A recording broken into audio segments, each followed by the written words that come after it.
Hey everybody, Tracy here. Welcome to my YouTube channel. Thank you for dropping by. Today I want to share with you basically a session of me trying something new, having no clue what I'm doing, and going for it anyways. Now, the reason I'm sharing this with you is because one of the things I love to encourage people to do the most is to be brave enough to be bad at something new. And it is so important to me that, I know this is going to be a little bit, there you go.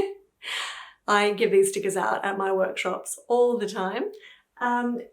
We get stuck so often in the fear of not being good enough, of not knowing what to do, of appearing to be inept. And sometimes that fear holds us back from getting anywhere at all. I see it in so many different ways. Now, I see it in my workshops. Sometimes when someone will come to my workshop with 30 years of painting experience and they are proficient in a certain way of painting.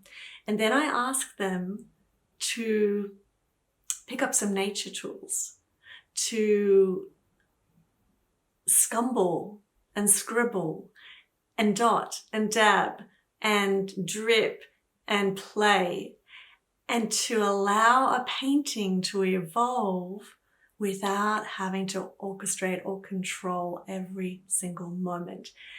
That can be so scary for so many people. But it's such a liberating place to get into a dance with your work, with your art, to be in kind of like a cooperative mode of you orchestrating, but the painting also kind of sharing with you what it wants to become. It's a magical. And so I encourage you to watch more videos and process in the way that I work. And I do have online classes and Patreon as well. So if you wanted to join me for more, lots of options there, but also lots here on YouTube as well. So, delve through the archives and see what you can find. So today, well, some time ago, I don't even remember purchasing these. I joke with my husband that YouTube is not free for me because I love watching other artists on YouTube, and whenever they recommend anything, I'm like half watching and I'm half on my phone, like scrolling to find out where I can buy the thing or the book or the art materials. And it's like, I've gotten to the point where I have to take a bit of a deep breath and, I'll put it in the shopping cart, but then leave it there for a couple of days. And then when I open up the tabs, I'll be able to kind of come at it with a more reasonable perspective and say, do I actually need that thing right now?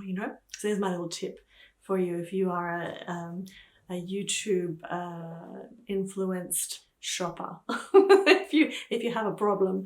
So anyway, at some point I bought these because they looked yummy and they looked beautiful, and the colors are so bright, and color is everything to me.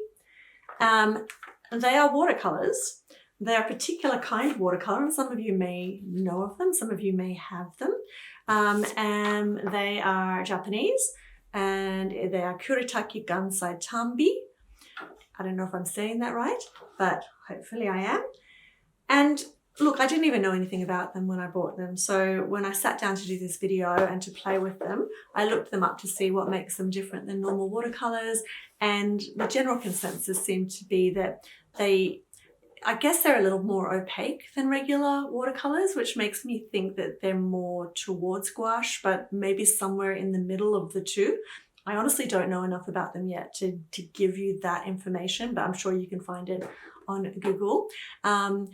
But yeah, I decided to sit down and they've been sitting there for 6 months. So I decided to sit down and just swatch them first. So I've just swatched all of the colors. And some of them were quite surprising because it was hard to tell what the color was when it was in the little pan. And it was quite different when it came out on the paper. And then I thought, well, you know what? I just swatched them. I may as well try and make something with them. And so I grabbed a photo that I've got an inspiration wall in my studio. And I grabbed a photo that I've had there for a couple of years of a beautiful stormy sky, a storm coming in Florida when I was teaching in Florida pre-COVID.